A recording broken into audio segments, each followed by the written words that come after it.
profondeurs de ce qu'on appelle foi provient de Dieu. Et je l'ai déjà dit dimanche passé, j'ai donné l'exemple de Hébreux 11 qui dit la foi est une ferme assurance des choses qu'on espère, une démonstration de celles qu'on ne voit pas. Et après, j'ai parlé du verset de Romains 10, 17, n'est-ce pas? Or, la foi vient de ce qu'on entend, et ce qu'on entend vient de la parole de Dieu. Alléluia. Et j'ai dit que la foi que nous devons embraser est celle-là même du Romains 10, 17 qui vient de la parole de Dieu. Sinon, selon Hébreux 1, même quand tu crois au marabout, il y a la foi qui se manifeste de son côté là-bas. Il peut te dire qu'il faut tuer un poulet pour atteindre tel objectif, et puis tu tues le poulet, puis tu atteins l'objectif. Alléluia. Tu as fait cela parce que tu crois à ce que le marabout t'a dit. Maintenant, le Seigneur te demande de venir croire en ce que lui, Dieu, il te dit. Alléluia. Gloire à Jésus. Et lorsque tu parles de croire en Dieu, alors tu es obligé d'appliquer tout ce qui est de Dieu. Parce qu'en Galate, il nous dit, tu dis que tu crois, c'est bien. Mais sache que les démons croient aussi et ils tremblent. Qui peut me faire sortir ce verset? Il dit, tu dis que tu crois, c'est bien. Mais il faut savoir que les démons croient aussi. C'est-à-dire, si tu penses que tu connais Jésus, Satan même le connaît plus que toi. Mais qu'est-ce qui fait que Satan connaît Jésus et puis il tremble? Tandis que toi, Dieu ne t'appelle pas à trembler devant lui. Alléluia. Jacques, chapitre 2, verset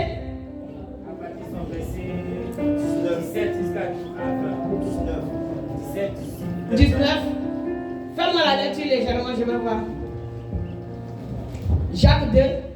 Pour ceux qui prennent note, apprenez à venir avec vos calepins, votre Bible, et prenez des notes. C'est ce qui nous fait grandir dans la foi. Quand vous ne prenez pas note, l'ennemi viendra et puis il va enlever ce qu'on vous a donné. Apprenez à prendre note, ça reste. Les écrits demeurent. Amen. Tu crois qu'il y a un seul Dieu? Tu crois qu'il y a un seul Dieu? Tu fais bien. Tu fais bien. Les démons le croient aussi. Les démons le croient aussi. Et ils tremblent. Voilà, c'est ce que la Bible te dit. Donc toi tu crois, non? Tu fais bien. C'est pas mauvais de croire. Mais la foi ne s'arrête pas là. Amen. Satan croit qu'il y a un seul Dieu. Lui-même, Satan, il sait qu'il n'est pas Dieu. Il sait qu'on est en train de se fatiguer avec plein de divinités d'idoles sur la terre. Mais lui-même qui est derrière, tout, je ne sais pas, toute cette, comment l'appelle-t-on, tous ces tapages-là, lui-même qui est derrière là, il sait qu'il n'y a qu'un seul Dieu. Et quand il est devant le vrai, le véritable Dieu, lui-même Satan, il tremble. Amen. Il tremble parce qu'il sait quoi? Sa collaboration avec Dieu ne va plus exister. Alléluia. Tandis que nous, Dieu nous appelle à quoi? À collaborer avec lui, à le chercher, à le connaître, à rentrer dans les profondeurs. Et nous-mêmes, nous aimons le dire, on va aller en eau profonde avec Jésus. Satan ne peut pas aller en eau profonde avec Dieu. Parce que Satan et Dieu, il n'y a pas de collaboration. Alléluia. Le programme de Satan est déjà fait. Il est voué à la perdition. Il est voué à l'échec total. Alléluia. Mais toi, la grâce t'est donnée de recevoir la gloire, le salut, la joie, la paix de ton Dieu. Alléluia. Est-ce que pour cela, tu peux acclamer Jésus? Amen. Ça, c'est une grâce. Et laisse-moi te dire que c'est à cause de cette grâce-là que Satan t'en veut. C'est tout, hein? Satan t'en veut à cause de cela. Laisse-le continuer. Il n'est pas sur la terre, non. On n'a qu'à prier pour lui, ça va aller. Satan t'en veut à cause de cela. Satan a tout perdu. Tandis que toi, tu as la possibilité de tout avoir. Waouh! C'est que vous n'êtes pas sur le même chemin. Amen. Ok. Donc, on retourne à nos enseignements. Le Seigneur dit, celui qui ajoute, sa part sera retranchée de l'arbre de la vie, n'est-ce pas? Et celui qui enlève aussi, qui retranche, sa part aussi sera aussi retranchée. Donc l'un et l'autre est péché devant Dieu. On n'ajoute rien et on ne retranche rien. Donc quand le Seigneur parle de cette manière, ça veut dire que quoi? Il nous convie à faire d'une manière parfaite sa volonté. Il dit on n'ajoute pas, on ne retranche pas.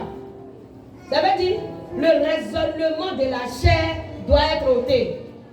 Entre dans les profondeurs, recherche alors comment est-ce que Dieu veut que nous puissions l'adorer. Où se trouve alors sa volonté? Ça peut aller. Où se trouve alors sa volonté? C'est dans quoi? Dans sa parole. Ok. Mais est-ce que nous appliquons la parole? Est-ce que nous appliquons la parole? Ah, si on n'applique pas la parole aussi, ça serait dangereux pour nous. Hein? Ou bien? Faut dire Jésus, aide-moi. Retournons à Matthieu 13. C'est là-bas où on s'était arrêté. De Matthieu 13, nous allons revenir dans notre livre de Genèse.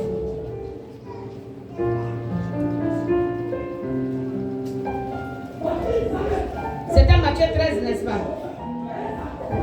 Matthieu 13, verset. Il y en a qui me suivent, il y en a qui ne me suivent pas. Il y a des personnes qui sont en esprit, qui sont connectées depuis. Et il y a des personnes en venant ce matin s'attendent encore à autre chose.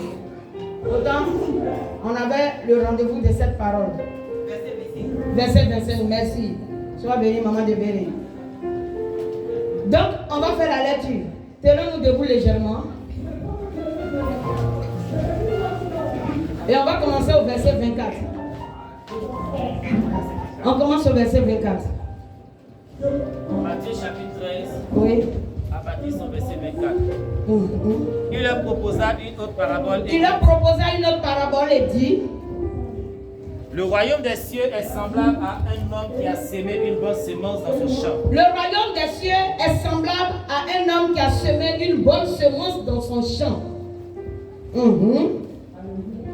Mais pendant que les gens dormaient, son ennemi vient. Son ennemi est venu. Sema de l'ivraie parmi le blé et s'en alla. Il a semé l'ivraie parmi le blé et puis il s'est cherché. Lorsque l'herbe eut poussé et donné du fruit, l'ivraie parut aussi. Les serviteurs du maître de la maison vinrent lui dire: Seigneur, n'as-tu pas sémé une bonne sémence dans ton champ? D'où vient donc qu'il y a de l'ivraie? Il leur répondit: c'est un ennemi qui a fait cela. Amen. C'est bon. Alléluia. Et il leur répondit: c'est un ennemi qui a fait cela. Quand tu lis ce passage déjà, lorsque l'Esprit de Dieu est là, ça commence à te faire comprendre assez de choses. Alléluia. Il a dit qu'un homme, et puis le Seigneur dit c'est une parabole. Quand il a dit c'est une parabole, ça veut dire quoi? Quand il dit c'est une parabole, il est en train de nous faire comprendre que quoi? Waouh! Qu'est-ce qu'une parabole? Parabole, c'est quoi? Là, si tu ne sais pas ce que c'est qu'une parabole, il serait difficile que tu comprennes la parole de Dieu. Parce que tous les dits de Jésus sont en parabole. La Bible parle en parabole. Est-ce que vous avez réalisé cela un peu? La Bible ne parle qu'en parabole. De la Genèse jusqu'à l'Apocalypse, le Seigneur nous parle en parabole. Pourquoi il nous parle en parabole? Parce que il a voilé la vérité, la sagesse. Il a voilé cette vérité-là, cette connaissance-là. Il a voilé ça au monde. Ça veut dire à ceux qui se disent les sages, qui détiennent, je ne sais pas, de l'autorité ou de la valeur. Et la Bible déclare qu'il les a révélés au Fils. Aïe. Il a voilé ça. Donc, l'esprit du monde, même que tu sois philosophe et grand intellectuel, tant qu'il n'y a pas la sagesse de Dieu en toi, l'esprit de Dieu n'est pas présent, tu lis la Bible et puis tu ne comprends pas. La compréhension de la Bible n'a rien à voir avec je suis parti à l'école. Ce n'est pas école. Ce n'est pas ton niveau d'étude qui va te décrire la parole de Dieu, mais c'est le Saint-Esprit. Le niveau d'étude ne vient pas pour décrire la parole de Dieu. De sorte que vous allez trouver de grands philosophes qui se pètent face à la parole. Et puis ils sont sur tous les nerfs. Ils sont dans toute leur colère parce qu'ils prennent la parole. Eux qui ont fait de grandes études, de grandes recherches. Ils viennent devant la parole et puis un seul verset trouble leurs pensées. Parce que l'Esprit de Dieu n'est pas là.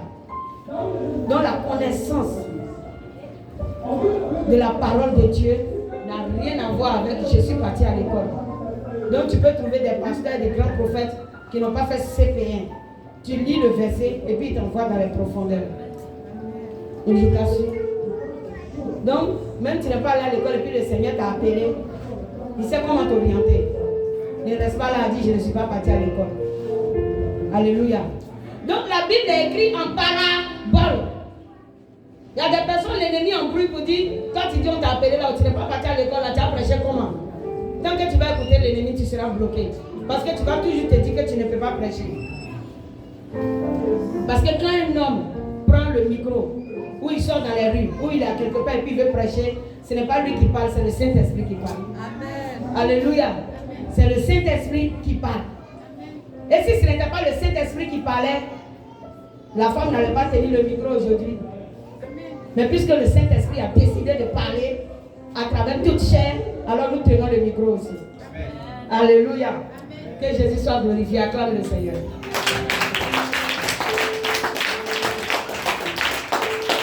Donc, une parabole alors c'est quoi? Hey, prenez votre dictionnaire. Oui. Une parabole pour moi c'est un proverbe. En même temps aussi c'est une idée morale. Idée morale, proverbe, oui. Ça peut être un exemple. Un exemple, oui. Monsieur, hein? Oui. Un message caché, oui. Codé, oui. C'est pour voir comment vous comprenez la chose. Les paraboles sont utilisées pour faire un enseignement. Pour faire un enseignement. En faisant. Voilà la vérité de la chose est cachée à l'intérieur. N'est-ce pas? Oui. Oui, papa de Béré. Une image. Merci. Une image pour décrire quelque chose. Oui. Bien aimé.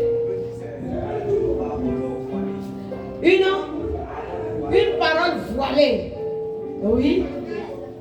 Tout est juste, hein. Monsieur Yamien. Une parole d'illustration pour exprimer une idée cachée. Voilà. C'est une parole d'illustration pour exprimer une idée cachée. Donc, vous tous l'avez trouvé. Une image, une parole voilée. Tout ça là, c'est pareil, oui. C'est ce qui peut pousser l'homme à réfléchir pour trouver ce qui est véritable. Pour te pousser à voir ce qui est vrai à l'intérieur. Donc, tu les rejoins. Une image cachée. Oui. Tu disais? Pour faire réfléchir. C'est une illustration telle que il est dit, voilà. Oui, une image. Voilà. Une image pour te faire comprendre. Oui. C'est visualisation. Oui. Au fait, pour t'envoyer, ça veut dire la parabole vient. Oh.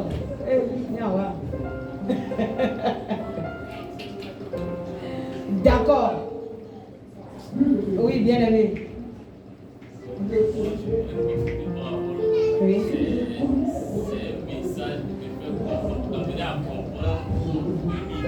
Une idée. Oui. Bon, prenons un exemple banal sur la terre.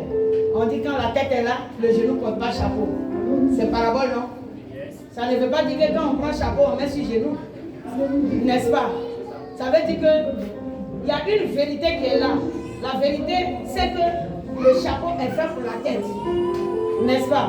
Voilà. Le chapeau est fait pour la tête. Donc on ne le déplace pas pour le mettre ailleurs. N'est-ce pas?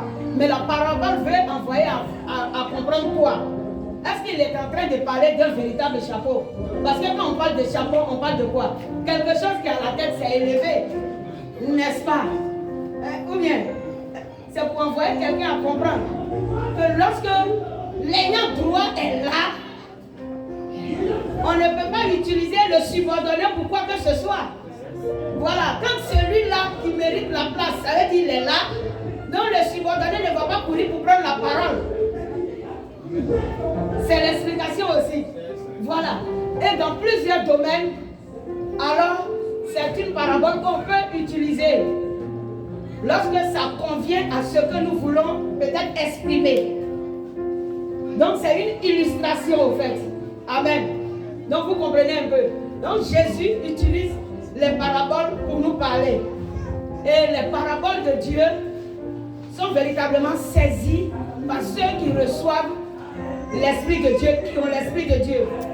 Vous voyez un peu. Ça permet à celui qui a l'Esprit de Dieu, lorsque la parabole est chose, comment l'appelle-t-on, est expliquée, de comprendre. L'Esprit accepte ce qui est de l'Esprit. La parole, quand la parole trouve la parole, parce que la parole, c'est le Saint-Esprit en toi. Donc quand la parole trouve la parole, alors la parole s'accorde avec la parole. C'est compliqué? Puisque toi-même, ayant reçu Jésus, tu es la parole de Dieu. N'est-ce pas que ça c'est la parole? Et c'est Dieu, n'est-ce pas? Maintenant, le Seigneur te dit que toi-même tu es Dieu. Ça veut dire, les natures doivent se ressembler. Donc, quand quelqu'un d'une nature rencontre une personne qui est de sa nature, alors on s'entend bien. C'est comme deux guerriers se rencontrent en France. Deux guerriers se rencontrent en France. Dès que tu le salues en guerrier, alors le guerrier comprend que toi, tu es aussi un guerrier. Ou bien il t'entend parler peut-être guerrier comme ça, tu t'es exprimé en guerrier même sans parler de lui. Ou bien sans t'adresser à la personne. Et puis lui il a compris guerrier. Du coup les yeux tournent. Est-ce que quelqu'un a compris? Ou bien tu es dans le cas quelque part, et puis quelqu'un parle ton langage. Il ne sait même pas que vous êtes de même ethnie. Mais le fait qu'il a parlé ton langage, tu tournes un peu puis tu le regardes. Même si tu ne veux pas lui parler, tu as jeté coup d'œil sur lui pour dire, ah, lui là aussi il est de mon ethnie. Donc quand la parole croise la parole, alors la parole comprend la parole. C'est tout. Quand tu es de la parole, tu comprends la parole. Alors la parole aussi te comprend. C'est pourquoi quand tu es dans les difficultés et que tu as la parole, alors tu utilises la parole pour sortir des difficultés, parce que ce qui peut permettre de sortir des difficultés se trouve alors dans la parole.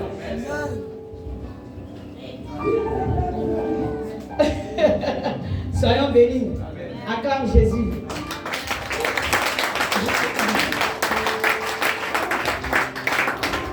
Donc Jésus ici, il dit, il leur proposa une autre parabole. Donc du coup il parle en parabole. Grâce à ta sommeil. Pourquoi? Tu as fait quoi hier? Je vais vous questionner, vous qui avez sommeil. Vous n'avez pas préparé le culte à la maison en venant? Parce qu'un chrétien il prépare son culte. Dès qu'il se déplace, il n'a pas seulement l'idée de venir danser. Il a déjà conçu pourquoi il doit danser, pourquoi il va écouter la parole et pourquoi il doit faire son offrande. Les étapes du culte là, il a déjà classé le pourquoi il doit faire chaque chose. Et cela est en lui. Et il vient pour ça. Donc il est très connecté afin de ne rien louper. Que rien ne m'échappe. Rien de la parole, rien de la louange, rien des offrandes. Que rien ne m'échappe. Ça, c'est ça. Un enfant de Dieu conduit par l'esprit.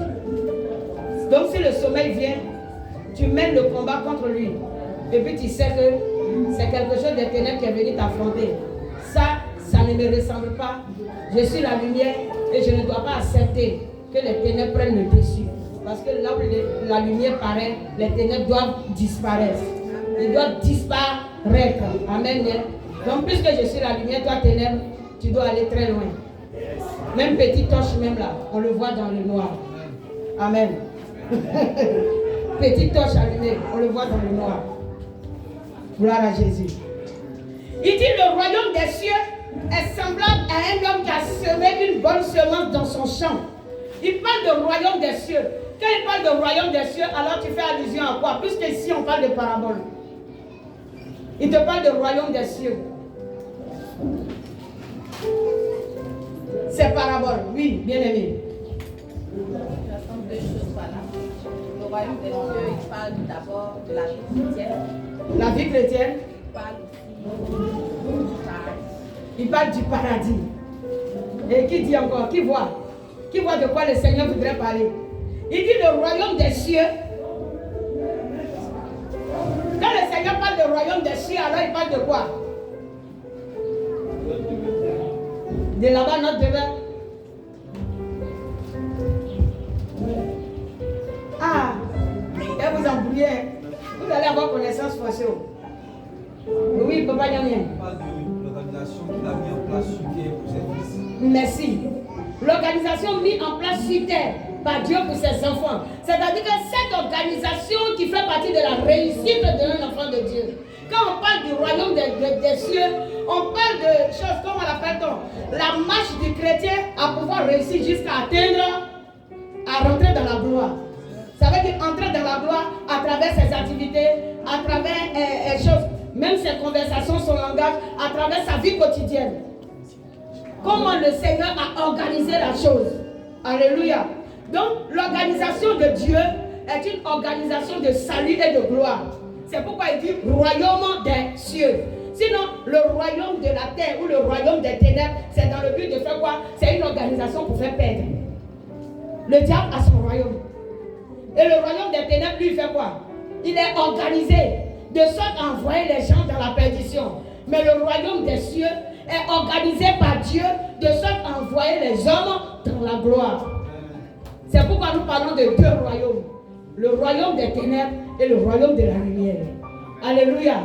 Voilà. Parce que quand on parle d'un règne, on parle aussi de toute l'organisation qui est faite pour envoyer les gens, choses, comment on l'appelle-t-on, un peuple ou bien une ethnie quelconque, un pays, voilà, à être régi par des lois, par des attitudes à avoir jusqu'à ce qu'ils puissent entrer.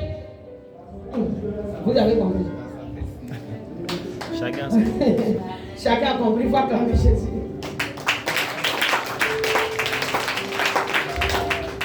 Percer les profondeurs de Dieu.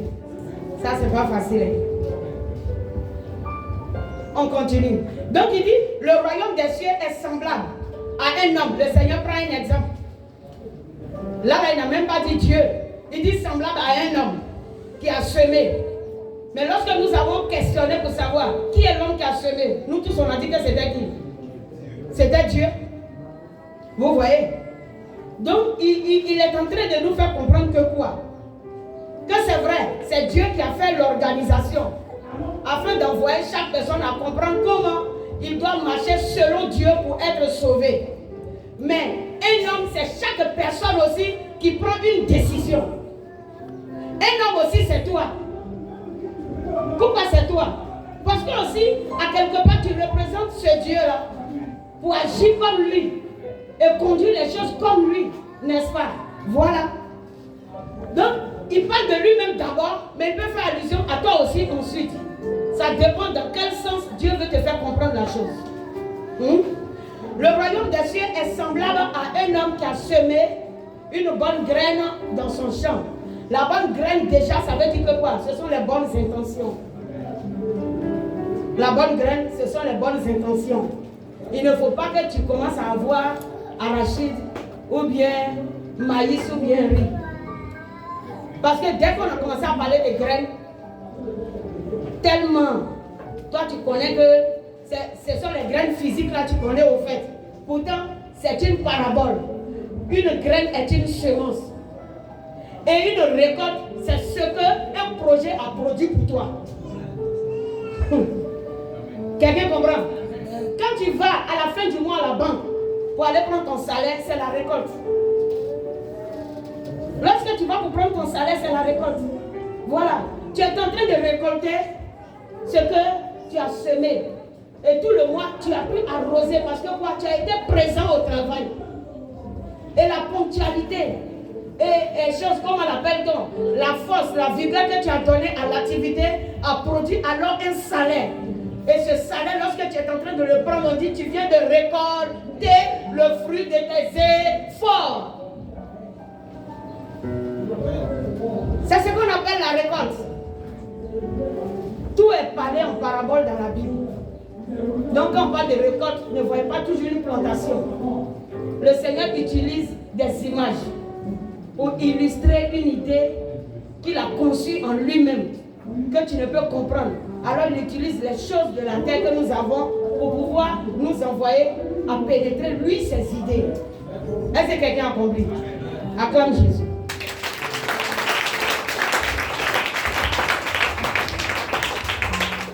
Alors il peut dire ici, pendant que les gens dormaient, parce que Dieu ne donne ni le sommeil. C'est pourquoi c'est pas pendant que l'homme dormait. Il a dit, le royaume des cieux c'est une graine qu'un homme a semée dans son champ. Mais il n'a pas dit c'est pendant que l'homme dormait. Pourquoi le Seigneur n'a pas dit ça? Parce que l'homme là va aller représenter Dieu. Et s'il dit pendant que l'homme dormait, c'est comme si c'est lui Dieu qui a dormi. Tandis que Dieu ne donne ni le sommeil. Alléluia. Dieu ne donne ni le sommeil.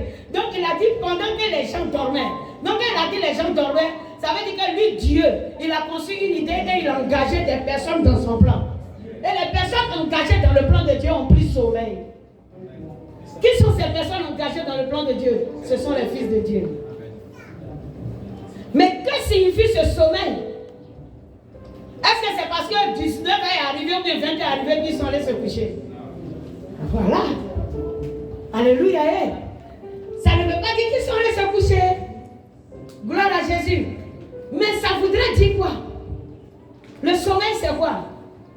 Je vais interroger ceux qui dorment. Yes.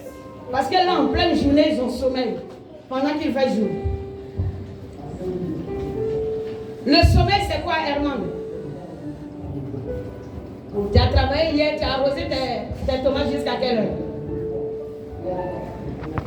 Le sommeil est un acte inconscient. Et un acte? Inconscient qui arrive l'homme. Je n'ai pas compris. Le sommeil est un acte inconscient. Un acte d'inconscience qui anime l'homme. Ok, le sommeil. Sans sa volonté. Mais si le sommeil spirituel émane même de la volonté de celui qui dort. Oui. Parce que le Seigneur, au début, nous a dit qu'il a fait l'homme à son image.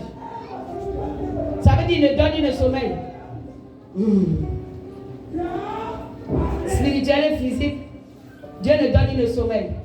Et Dieu n'est pas physique, il est spirituel. Donc le spirituel ne dort. Donc Dieu ne dort.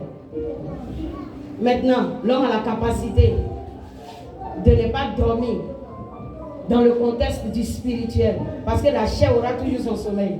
Amen. Le Seigneur sait que la chair aura son sommeil. Mais il dit pendant que les gens dormaient. Ça veut dire que c'est un sommeil qu'il n'a pas approuvé. Merci. Il dit veiller. Lui-même il nous dit de veiller. Est-ce que quelqu'un peut se réveiller matin 6 heures? Il est arrêté comme ça. Jusqu'à pendant une semaine, il ne donne ni le sommeil. Impossible, n'est-ce pas? Voilà. Donc quand le Seigneur est en train de vous dire, veillez et priez, est-ce qu'il est en train de dire à quelqu'un, il ne faut pas aller te coucher à 20 heures? J'ai dit ces choses-là pour vous envoyer à comprendre Dieu. Parce que vous étudiez la Bible d'une manière superficielle. Vous ne voulez pas entrer dans la pensée de Dieu. Grâce ange, je ne sais pas pourquoi tu as sommeil. Vous ne voulez pas entrer dans la pensée de Dieu, mais ce n'est pas bon. Amen. Donc le sommeil ici, M. Yann, le Seigneur, oui. L'assouplissement, oui. Moi, je pense que le sommeil, c'est notre temps de faiblesse, notre temps de négligence. Temps de faiblesse et de négligence, oui. Mais lorsqu'on sait ce qu'on doit faire pour Dieu, qu'on le fait. Et puis on ne fait pas. Amen. Qui veut dire encore? Le sommeil, à partir de là, vous serez en train de comprendre. En méditant la parole de Dieu, vous allez réfléchir. Le sommeil voudrait dire quoi encore? Il dit pendant que les gens dormaient. Oui, bien aimé. Désobéissance. Oui. Oui, désobéissance. On parle de relâche dans les choses de Dieu. Le relâche dans les choses de Dieu, oui. De somnolence. On n'est pas en activité. Oui, on n'est pas vivant. Le sommeil, c'est la mort. En tout cas, tout ça n'est pas faux. Amen. Donc le sommeil ici, le Seigneur veut dire quoi? Pendant que les gens ont refusé de se soucier de moi, Dieu, et de savoir pourquoi je les ai créés, voilà. Pendant que les gens ont refusé de se soucier et qu'ils se sont affectionnés à autre chose, alors l'ennemi, ayant vu leur sommeil, vous voyez un peu, l'ennemi ayant vu comment les hommes sont en train de se comporter, alors est venu et puis il a semé l'ivraie. Quand on parle de l'ivraie, est-ce qu'on veut te parler comment l'appelle-t-on? D'un arbre quelconque. On veut parler de quoi? L'ivraie, c'est quoi? C'est les difficultés, les mauvaises œuvres. Les mauvaises œuvres. Amen. Ici, l'ivraie, ce n'est pas seulement les difficultés, mais les mauvais actes à poser. Parce que le Seigneur a semé le blé. Quand vous parlez du blé, attends, dans votre jargon, quand vous dites tu as du blé, vous parlez de quoi? De l'argent.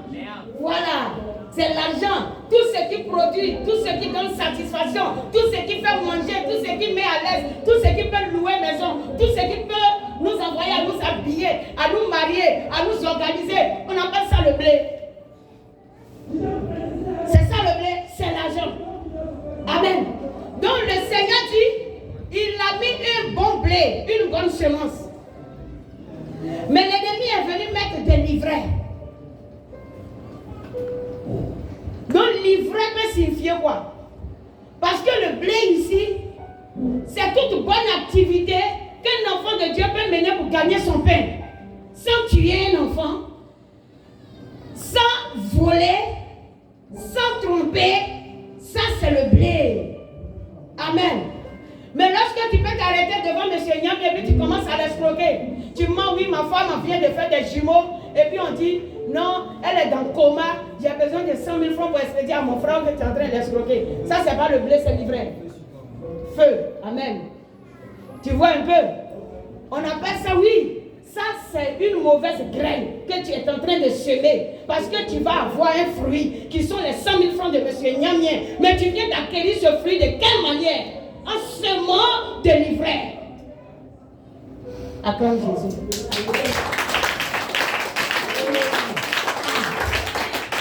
Est-ce que quelqu'un a compris? Donc le chrétien, sans faire attention, s'il est dans un sommeil spirituel qui ne comprend pas Dieu, dans ses activités de chaque jour, il peut semer l'ivraie. Quelqu'un m'a compris? On dirait que ça commence à rentrer. Tu peux semer l'ivraie. C'est tout. Tu peux semer l'ivraie avec un directeur de société. Aller à l'hôtel une nuit avec lui pour être embauché. Ça va te donner un salaire, mais c'est l'ivraie. Ça, ce n'est pas le blé du Saint-Esprit.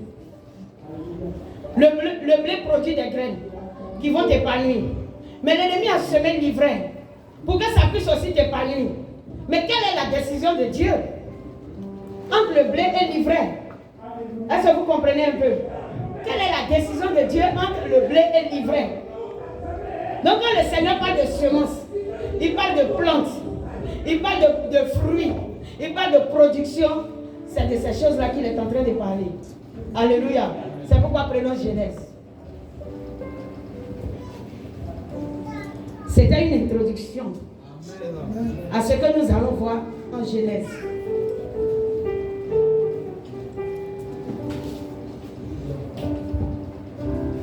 Donc la semaine passée, nous avons déjà vu que Dieu a créé l'homme, n'est-ce pas? En Genèse 1, 26, nous avons vu cela, n'est-ce pas? Qu'il a créé l'homme semblable à lui pour dominer. Gloire à Jésus. Aujourd'hui, nous allons directement en Genèse 2. Yes. À partir du verset 4. Genèse 2, à partir du verset 4. Genèse 2, à partir de son verset 4. Oui. Voici les origines des cieux et de la terre. Il dit voici les origines des cieux et de la terre. Quand il fut créé. Quand il fut créé. Lorsque l'Éternel Dieu fit une terre et des cieux, aucun arbuste des champs n'était encore sur la terre. Oui, écoutez bien. Et aucune herbe des champs ne germait encore. Oui. Car l'Éternel Dieu n'avait pas fait pleuvoir sur la terre et il n'y avait point d'homme pour cultiver le sol. Attendez, écoutez-moi ce passage. Je vais vous envoyer dans une analyse d'esprit. Écoutez-moi ce passage. Il dit, voici l'origine des cieux et de la terre. Yeah. Quand l'Éternel Dieu crée une chose, des cieux et une terre, n'est-ce pas? Il a dit, c'est quoi qui n'existait pas? Il dit, qu'est-ce qui n'existait pas? Dieu, il est esprit. Il dit, qu'est-ce qui n'existait pas? Aucun abus des champs, aucune herbe, toutes ces choses, que ça n'existait pas. Pourquoi cela n'existait pas? Parce qu'il n'avait pas encore fait pleuvoir. Et puis ensuite, il n'y avait pas d'homme pour cultiver. D'accord. Allons-y à Genèse 1. La Bible dit que quoi? L'homme est venu en quelle position sur la terre? En dernière position. L'homme est venu en quelle position sur la terre? En dernière position. En dernière position. Parce qu'après l'homme, Dieu s'est reposé. Yeah. N'est-ce pas? Ça veut dire que les arbres sont plus vieux que toi. Mais ici, le Seigneur vient dans ce paragraphe précisément pour te dire, il n'y avait pas encore d'abus sur la terre. Et que parce que la pluie ne tombait pas encore et qu'il n'y avait pas d'homme pour cultiver. Ça veut dire que c'est l'homme qui a été créé avant que Dieu a créé les plantes. Yes. C'est ce que ça veut dire. Non, quelqu'un a... C'est ce que c'est en train de vouloir dire. Amen. C'est ce que c'est en train de vouloir dire. Mais est-ce que les abus n'ont pas existé avant l'homme? Ça existait avant l'homme, non? Mais de quoi Dieu parle lorsqu'il parle des abus, des arbres qui n'avaient pas encore fait pleuvoir, qui n'avaient pas encore fait pousser et la pluie qui n'était pas encore tombée? Il veut parler de quoi? Le Seigneur veut parler de quoi?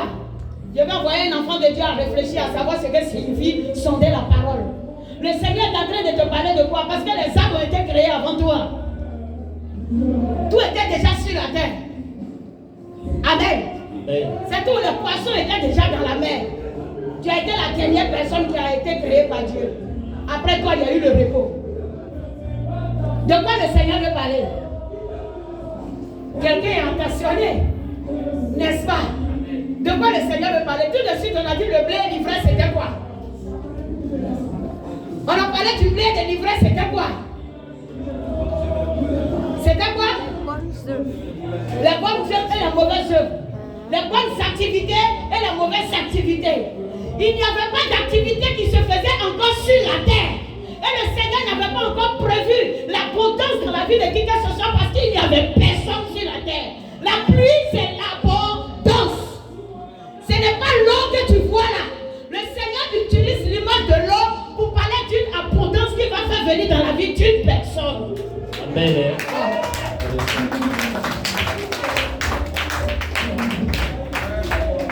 Ils sont connectés, ils sont étonnés. Parce que quand tu as lu ce passage, tu as toujours fait allusion à il ne pleuvait pas. C'était ça, non? Yes. Aïe, aïe, aïe, aïe. Non, il ne pleuvait pas. Il n'y avait rien. La parole de Dieu ne se contredit pas. Parce qu'en Genèse 1, il a créé le ciel avec tout ce qu'il contient, la terre avec tout ce qu'il contient. Alléluia. Et puis il a dit qu'au commencement, Dieu créa les cieux et la terre. Et puis il dit, la terre était informe et vide. La terre était informe, la terre était vide. La terre n'avait pas de forme, ça veut dire que quoi? Quand on dit la terre était informe, ça veut dire quoi?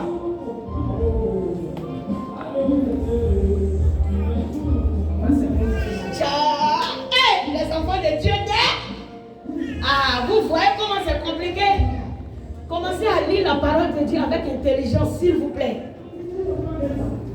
Vous allez voir, le Seigneur va aimer se révéler à vous. Si vous lisez avec intelligence, alors le Seigneur va se révéler à vous. La terre était informe. Quand on dit quelque chose est informe, ça veut dire quoi? Ça n'a pas de forme. Ça n'a pas de forme. On ne sait pas comment décrire la chose. Ça n'a pas de sens, on ne peut rien apprécier. On ne peut rien apprécier. Donc il a plu à Dieu alors d'organiser lui-même la chose. C'est une organisation. Alors comment faire pour que la chose, comme on l'appelle donc, la terre ait une considération? Au moment où Dieu a créé la terre, aujourd'hui nous sommes dans maison. Maison n'existait pas. Alléluia. C'est quoi aujourd'hui qui a commencé à faire exister les maisons? Les hommes comment?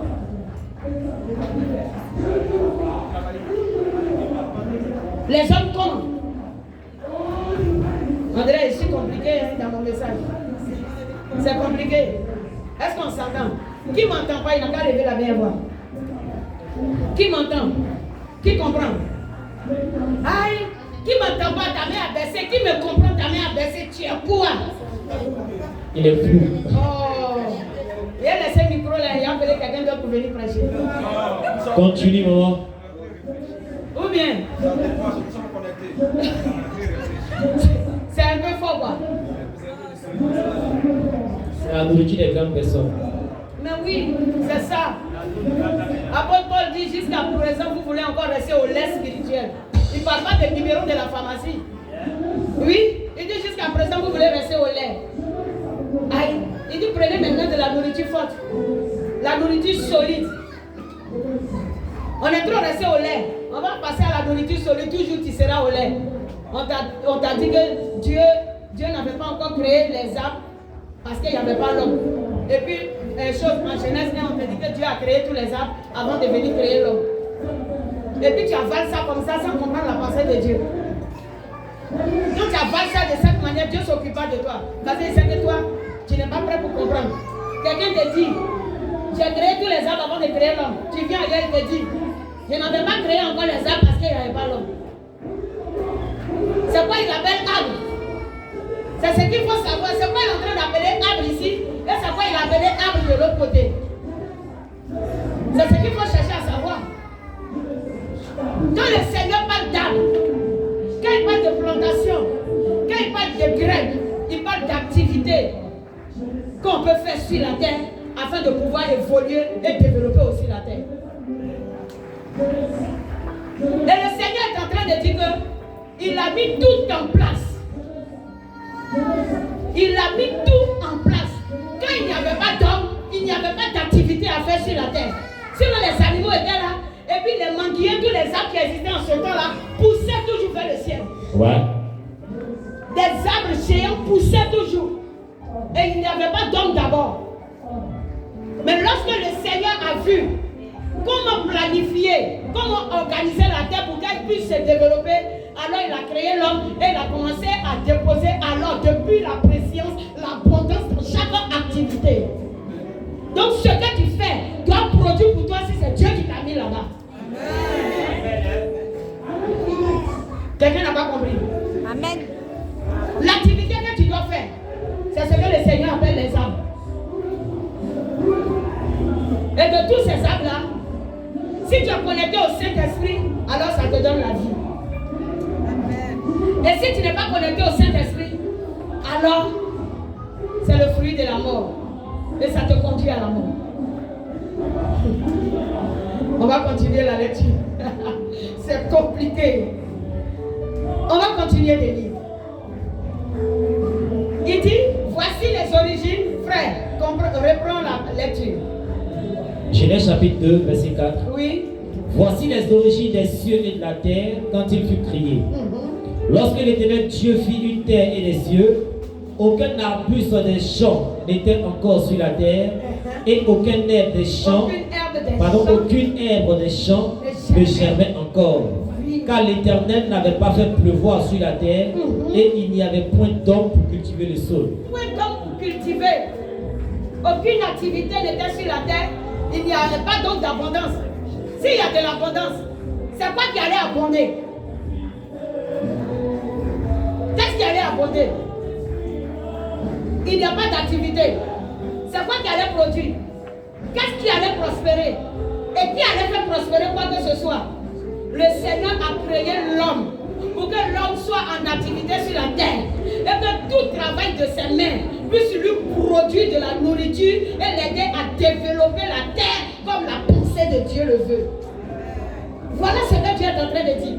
Donc aujourd'hui, toi tu fais une activité. Ce n'est pas toi qui as créé l'activité. L'activité existe déjà dans la préscience de Dieu. Alléluia. Aujourd'hui, nous sommes en train de parler d'Internet, des choses, comment on l'appelle-t-on? C'est une crypto-monnaie par-ci, c'est quelque chose par-là. Toutes ces choses-là, tu ne les as pas créées. L'Éternel avait déjà semé ça dans le sol. Et ce sol-là, c'est qui? C'est toi, tu es la terre dans laquelle l'Éternel a semé la pensée de toutes ses activités. Tout ce qui a été, c'est ce qui sera. Amen. Est-ce que quelqu'un me comprend? C'est tout.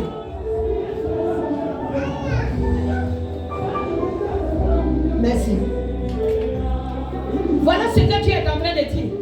Aujourd'hui, on peut parler de telle personne est couturier, telle personne est maçon, telle personne est menuisier, telle personne est cuisinier, telle personne est ceci, telle personne est cela.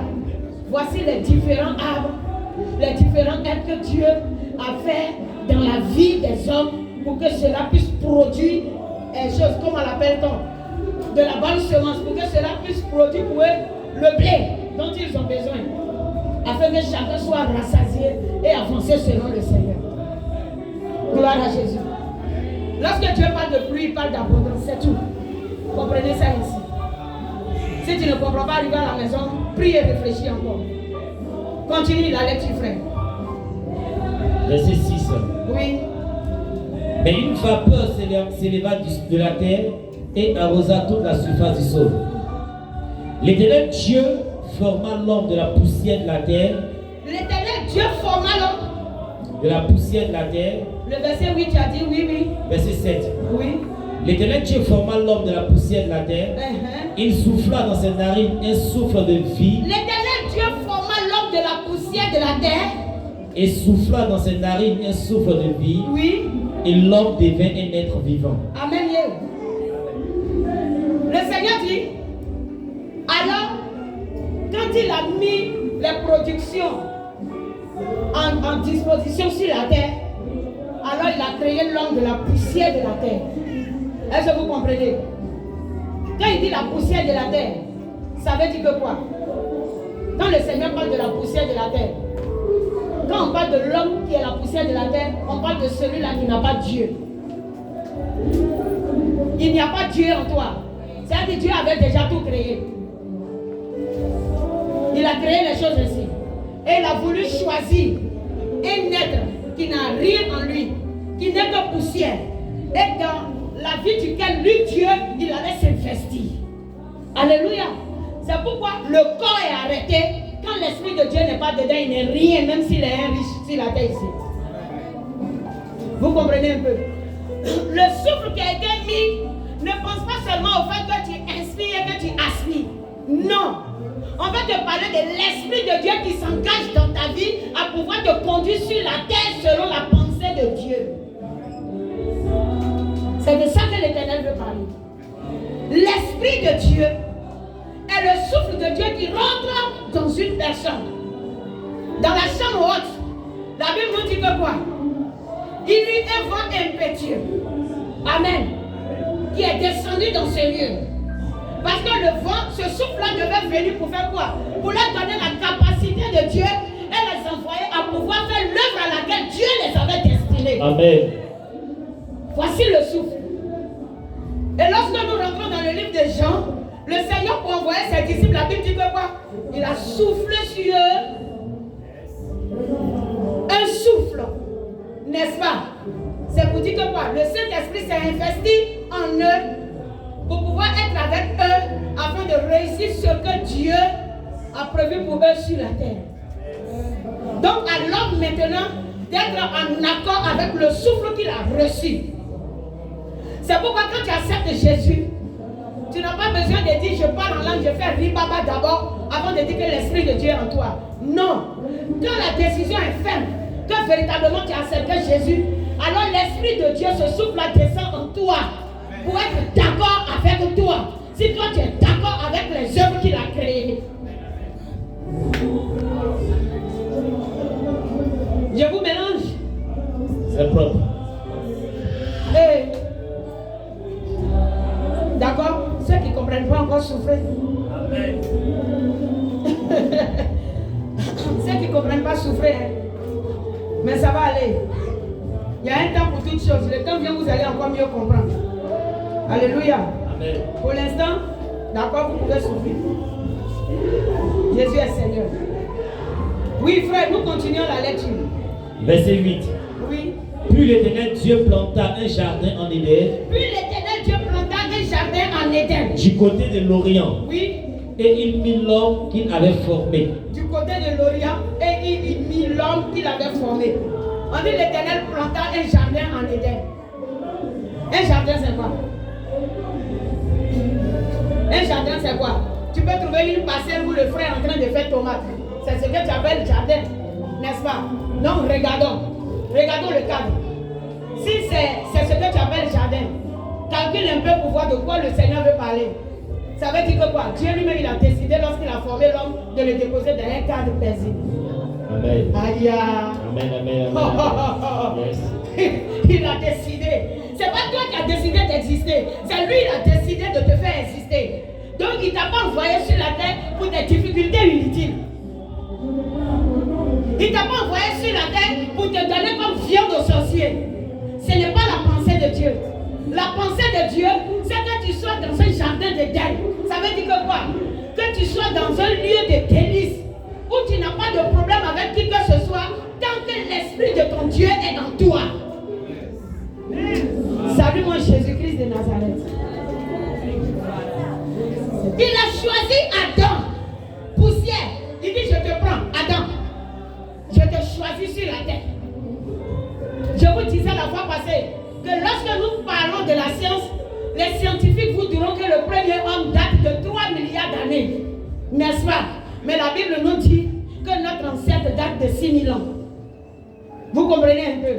Donc dites-vous que Dieu, quel que soit ce que les gens vont dire, quel que soit ce que la science dit, c'est ce que l'Éternel nous dit qui est la vérité. Alléluia. Le Seigneur dit, même s'il y a eu des milliers d'hommes, le Seigneur dit Adam est un choix de Dieu. Donc nous sommes descendants d'Adam, nous sommes le choix de Dieu. Aïe. Quelqu'un n'a pas compris. Tu es descendant d'Adam, tu es le choix de Dieu. C'est pourquoi le premier homme qui a été choisi, Adam, est un être vivant qui a reçu l'Esprit de Dieu.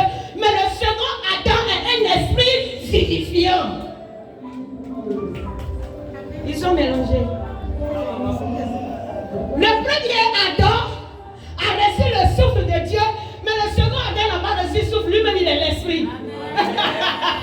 Waouh! Tu n'as pas compris la chose. Le premier choix qui a été fait par Dieu, le premier Adam, a reçu le souffle de Dieu pour devenir un esprit vivant. 1 Corinthiens 15, 45. Lis-moi ça, je vais voir. Si je ne me trompe pas. C'est ça, non? Il dit quoi? Il dit quoi? 1 Corinthiens 15, oui. À partir de son verset 45. Il dit quoi? C'est pourquoi il est écrit. C'est pourquoi il est écrit. Le premier homme, Adam, devient une âme vivante. Il devient une âme vivante. Il n'était rien, il était poussière. Le premier homme, Adam, est devenu une âme vivante. À travers quoi? À travers le souffle qu'il a reçu. Alléluia. Mais maintenant, il dit quoi encore? Le dernier Adam. Aïe, aïe, aïe. Ici encore, Dieu te dit que Jésus, c'est un Adam. Yeah. Qu'est-ce que tu comprends par Adam? Je ne veux pas te troubler. Merci. Le choix de Dieu. Donc, tu es un Adam. Mais quel est l'Adam que toi tu es? L'esprit vivifiant ou l'autre Adam qui peut sombrer? Question. Je mélange quelqu'un? Non, maman. Le Seigneur vient, c'est fort, hein? C'est bon? Voici. Ça vous étonne un peu. C'est pourquoi on vous dit de chanter la parole. Papa, Cody, ça va? Amen. Toi, Lee, ça peut aller? Est-ce que tu me comprends? Amen. Donc, le premier Adam, au lieu de te faire plein de calculs dans la tête, pour chercher à savoir s'il est le premier homme, cherche à comprendre seulement par la parole qu'il est le choix de Dieu. Comprends par la parole qu'il est le choix. Alléluia. Si avant lui il y avait des hommes sur la terre, ça ne t'intéresse pas. Parce que les hommes qui ont été peut-être avant lui sur la terre ne vont rien t'apporter. Donc tu n'as pas besoin de les connaître. Acclame Jésus. Lève-toi un peu. Faut t'étirer un peu. Yeah. C'est dossier. Vous n'aimez pas la parole forte. Ça peut aller. Mais pourtant il faut ça pour connaître Dieu. Ça peut aller? Ma petite. Ça peut aller, non? Amen. Faut saluer ton frère. Faut lui dire tu es vivant. Tu es vivant. Voilà. Salue ton frère. Demande-lui s'il est vivant. Parce que ça, ce sont les vivants qui mangent ici, là. Nous sommes en train de manger la nourriture des vivants. Yes. Ouais. C'est fort, hein? C'est la nourriture des vivants. Ça, c'est la vie. Ce sont les vivants qui mangent la vie. Les morts mangent la mort. Amen. Donc, je crois que tu es vivant. Alors, salue-moi le Saint-Esprit. Alléluia. Voilà. Merci, Seigneur. Ok, frère. On va continuer. Dans Genèse. Je peux continuer? Ça peut Oui, aller? non. Je peux continuer? Amen. Amen. Alléluia. Oui? Genèse. Oui, le verset 8, Genèse 2. Verset 8. C'est ça, non? Oui, maman. Ok. Puis l'Éternel Dieu planta un jardin en Éden du côté de l'Orient. Amen. Et il mit l'homme qu'il Et a il formé. mit l'homme qu'il avait formé. Attends, laissez-moi vous dire une chose. Quand le Seigneur parle de l'Orient, il parle toujours de choses, comme on l'appelle, de la direction de la gloire. L'Orient, le soleil levant. Amen. Voilà. Et puis on dit, il a mis un jardin d'Éden en Orient. Ça veut dire, normalement dans ta vie, il ne devait pas avoir d'obscurité. Oui. Le Seigneur a tout prévu pour que tu marches éclairé, que tu travailles dans la gloire et que tu reçoives les fruits de la gloire. C'est tout. Sinon, en Orient, ça ne veut pas dire qu'il est parti chercher le nord. Sinon, tu as trouvé le nord de la terre, lui-même, il est où? Dans chaque pays a son nord. Alléluia. Quand le Seigneur parle de l'Orient, il parle du lever du soleil, de la direction de la gloire. Amen. Gloire à Jésus. Quand Jésus est né, la Bible nous dit que quoi? Les mages ont vu quoi?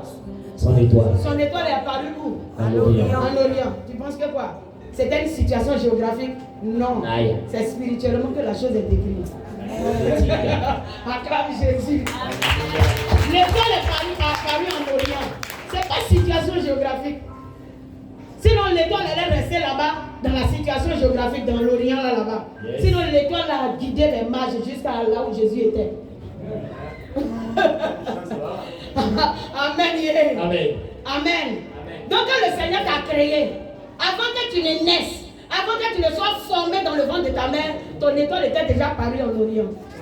Oui, ton étoile était apparue en Orient. Amen. C'est ça. Quand on dit les mages ont vu l'étoile de Jésus, qui sont les mages? Les mages, ce sont les mystiques. Mais ils ont vu que l'étoile, ça là, on ne peut pas combattre. Si on adore cette étoile-là, on va recevoir de la gloire. Or que ces mystiques-là cherchaient une gloire sur la terre. Donc, ils ont décidé alors d'aller retrouver là où l'enfant était. C'est Dieu dans son amour qui les a guidés.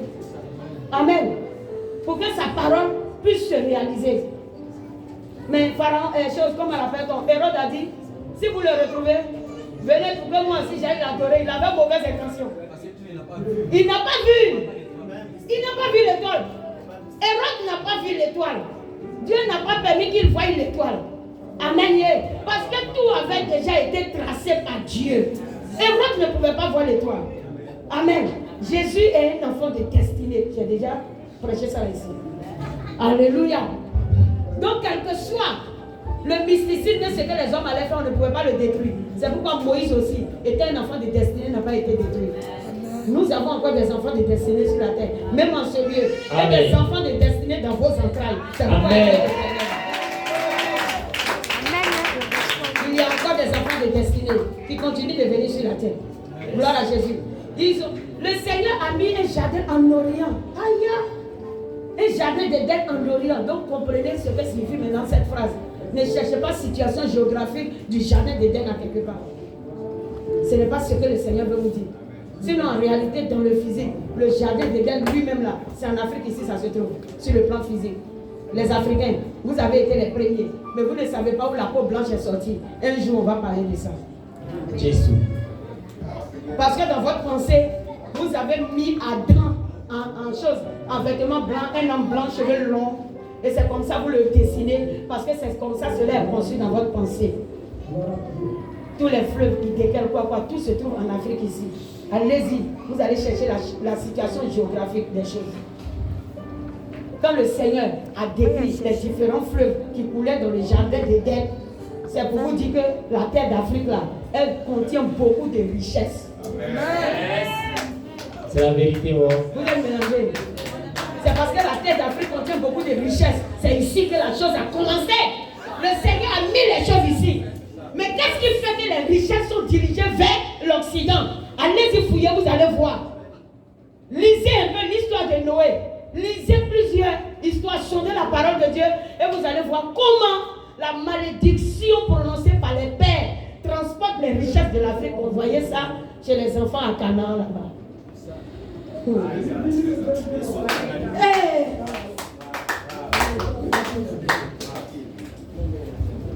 C'est compliqué. Hein? On reprend notre place, non? Donc, Africain, tu es là, tu te méprises. Tu te méprises pour rien.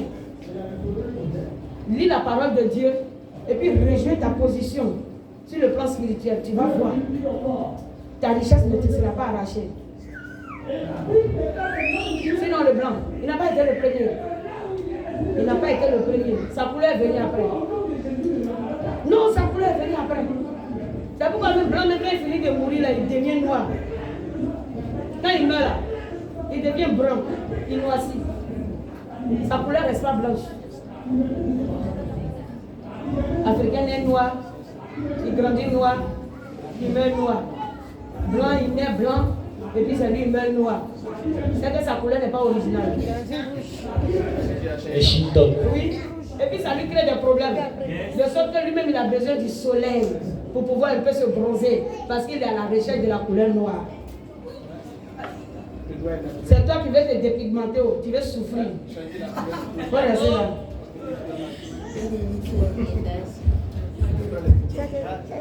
Waouh! C'est intéressant dans la parole de Dieu. Yes. Est-ce que vous l'aimez? Ah, quelqu'un n'a pas compris. Vous l'aimez? Acclamez pour le Seigneur.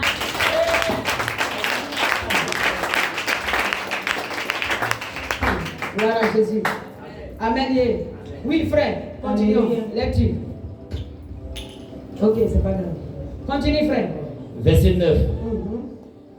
L'Éternel Dieu fit pousser du sol des arbres de toute espèce. Des arbres de toute espèce. Agréables à voir et bons à manger.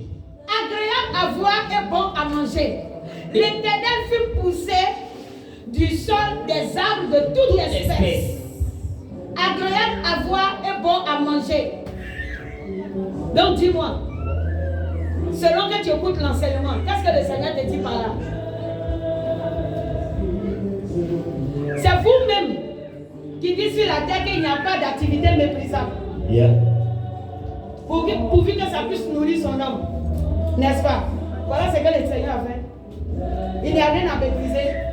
Il dit tout arbre bon à voir, agréable à manger. N'est-ce pas? Reprends le verset. Verset 9. Oui. L'Éternel Dieu fit pousser du sol des arbres de toute espèce, agréables à voir et bons à manger. Amen. Si le Seigneur parlait des arbres physiques, c'est que ces arbres avaient déjà existé avant Adam. Yeah. Mais le Seigneur parle des arbres qu'il a confiés maintenant à Adam. Ça se comprend? Ah bon. Maintenant, des choses qui ont été confiées à Adam. Est-ce que c'est le manguier là? Non. Ah bon. Ça se comprend un peu? Oui, continue. Verset 9 toujours. Oui. Et l'arbre de la vie au milieu du jardin. Et l'arbre de la vie au milieu du jardin. Et l'arbre de la connaissance du bien et du mal. Amen. L'arbre de la vie, c'est quoi?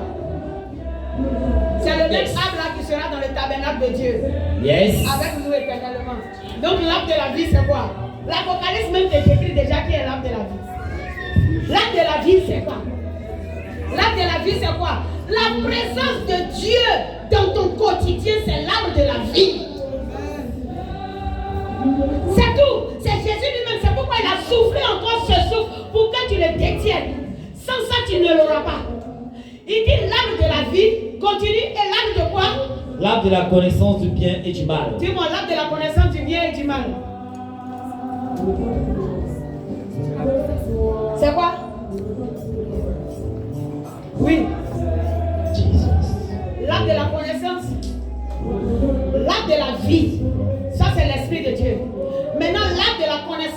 bien et du mal dans le même jardin. Je vais vous serez étonnés. L'arbre de la vie est dans le jardin. La présence de Dieu. L'arbre de la connaissance du bien et du mal. Oui? Non. Ce n'est même pas encore le diable. L'arbre de la connaissance du bien et du mal. Le diable n'est pas là. Dieu même n'a pas semé le diable là-bas. Le diable, lui, est venu dans le jardin pour intimider l'homme. Sinon, il n'a pas été mis là-bas par Dieu. Oui. L'Esprit Saint et la foi. L'Esprit Saint et la foi. Non encore. Et tu n'es pas loin. Tu n'es pas loin.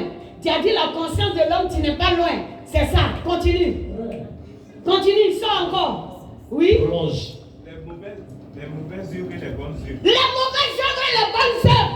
L'acte de la connaissance du bien et du mal, ça veut dire quoi? Le libre arbitre. Toi-même, tu peux décider, tu peux choisir de faire le bon que tu as créé, comme choisir de faire le mauvais qui est là au devant de toi. Ah, c'est le libre arbitre. L'arbre de la connaissance du bien et du mal, la conscience, la décision. C'est ça. Ta conscience, ta décision que tu vas prendre. Sinon, l'arbre de la vie est là. Tu peux manger la vie. Mais il y a l'arbre de la connaissance du bien et du mal. Et le Seigneur vient et te dit, ne touche pas à ça là. Sinon, tu vas mourir. Il y a une seule chose que tu dois faire. Laisse-toi conduire par l'Esprit de Dieu seul. Laisse-toi conduire par ça seul. Mais à un temps donné, l'ennemi leur a dit, vous avez votre propre décision. Si vous engagez votre décision, on peut aussi aller à quelque part que vous ne connaissez pas. Dieu vous cache des choses. C'est ce qui a poussé l'homme à vouloir suivre le diable. Frère, on n'a qu'à continuer un peu. Verset 10. Ils ont envie de me poser des questions pour moi. Je viens. Verset 10. Oui. Un fleuve sortait d'Éden pour arroser le jardin. Et de là, il se divisait en 4 bras. Le nom du premier était Pishon. Je ne vais pas décrire. Yes. Ce passage-là, je le mets entre parenthèses. Amen. Sinon, on va se transporter encore dans d'autres périmètres. Je vous dis que toute la parole de Dieu est mystère. La parole de Dieu, tout est mystère. Ça me plaît. Ça me plaît bien. Il y a des gens qui sont prêtés, mais regarde-moi. C'est l'Esprit de Dieu qui fait ça. Amen. Donc, descends, va au verset 15. Verset 15. L'Éternel Dieu prit l'homme et le plaça dans le jardin d'Éden pour le cultiver et pour le garder. Verset 16. L'Éternel Dieu plaça l'homme dans le jardin d'Éden pour le cultiver et le garder. Mais comment est-ce que tu agis aujourd'hui? Donc, en un mot, le Seigneur n'a pas dit d'être paresseux. Il a dit, il a mis l'homme dans le jardin d'Éden. Ça veut dire le délice qu'il a prévu pour toi là. C'est que tu sois en accord avec sa pensée. Tu n'es pas là pour être un paresseux. Les gens ont compris peut-être par la jeunesse que Adam était dans un jardin, tout pousse, et puis il se lève le matin, il se promène avec les animaux, il n'a rien à faire. Il se lave pas, quand il dit j'ai faim, manger là. Quand il dit j'ai soif, l'eau. Yes. C'est faux.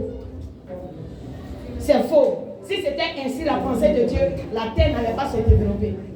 Pourtant, on dit qu'il faut cultiver la chose et le garder. Vous ne comprenez pas? Alors Dieu a déposé l'homme dans le jardin afin de le cultiver et de le garder. Donc la pensée de voir qu'Adam ne faisait rien, c'est faux déjà. Adam travaillait. On doit cultiver. On doit travailler. Et le Seigneur dit que lorsque nous allons travailler, notre activité doit produire pour nous parce qu'elle a déjà prévu la pluie du ciel.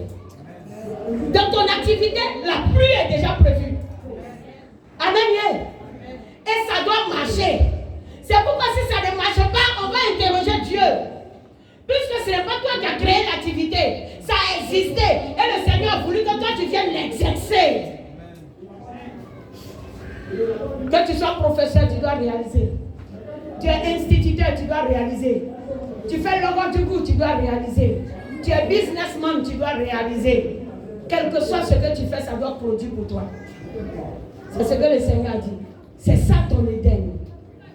Alléluia. C'est ça l'Éden. Gloire à Jésus. Mais l'homme a introduit autre chose dans le jardin d'Éden. C'est pourquoi la porte a été fermée. On va venir devant. Vous allez comprendre. Comment faire alors pour détenir la clé? Mais tout a été fait pour nous. Pour que le lion de la tribu de Juda ait vaincu le diable et qu'il ait pris la clé et qu'il nous ait été remis cela. Amen. La chose nous a aujourd'hui encore été remise. Cette gloire qui a été perdue est revenue à nous. Mais seulement il faut que tu aies Jésus-Christ de Nazareth. C'était ça depuis le début. Quelqu'un comprend? Frère, attends, voilà. C'est bon. Amen. Il est 12h. Dimanche prochain, hein? Parce que la parole est lourde. Et quand la fatigue est là, on ne la comprend plus. Vérité. Vrai ou faux? Yeah. Non, la parole est lourde. C'est vrai, non? Si je continue trop, vous allez vous perdre. Si ça peut aller. Je peux m'arrêter là. Il ne faut pas me dire non parce que tu as honte de dire à maman oui. Ah. Oui. Parce que c'est une nourriture. Il faut que tu ailles réfléchir là-dessus. J'ai fini de parler. Ne reste pas comme ça seulement. Arrivé à la maison, tu reprends. Et puis l'Esprit de Dieu doit t'envoyer dans la compréhension. Ce qui a perturbé ton idée, viens me trouver avec. Et avec le Seigneur, on va entrer dans la vérité. C'est comme ça se fait. Là, quelqu'un ne va pas venir te dire que le serpent, lui-même a sa femme, ça là, est couché avec Ève et puis tu vas concevoir. Ah! Les animaux étaient là. Et puis quand Dieu a fait Adam, il a dit il n'est pas bon que l'homme soit seul. Il n'a pas pris un serpent, il n'a pas pris une biche, il n'a pas pris quelque chose, une gazelle pour lui donner.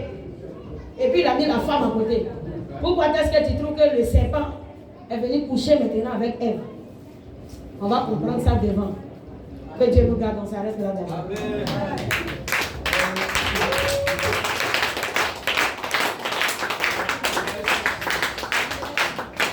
Ouais. On va se tenir debout pour dire merci à Dieu. La connaissance, c'est Jésus qui apporte. Si tu as